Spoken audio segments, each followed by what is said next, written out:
नमस्कार, मैं राहुल रत्नाकर। जब भी इस देश का बजट पारित होता है तो उसमें से 8.6% हिस्सा आदिवासियों के लिए आरक्षित किया जाता है, लेकिन उनके पास केवल 2.5% हिस्सा ही पहुंच पाता है। तो सबसे बड़ा सवाल ये है कि आखिर वो बचा हुआ पैसा किसके पास जाता है।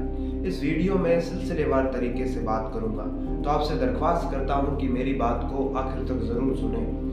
वो पैसा नेताओं की चाटुकारिता में जाता है, इस देश के विज्ञापनों में जाता है, और इस देश के जो तमाम नेता हैं उनकी जो चुनावी रणनीति है, उनका जो खर्च होता है, उसमें वो पैसा इस्तेमाल किया जाता है। आम जनता और जो आदिवासी लोग हैं, इनकी जो मूलभूत आवश्यकताएं हैं उनके ऊपर कोई भी ध्यान नहीं देता है, क्योंकि बजट के अंदर बड़ी बड़ी योजनाएं लागू होती है। चुनाव के समय बड़ी बड़ी योजनाएं लागू की जाती है, बड़े बड़े वादे जनता से किए जाते हैं, लेकिन जब चुनाव पूरा हो जाता है तो वादे से ये सारे के सारे नेता मुकर जाते हैं। जनता की जो रोजमर्रा की ज़रूरतें हैं उन पर ये ध्यान नहीं देते हैं। ये लोग कफन पर तक टैक्स लगा देते हैं।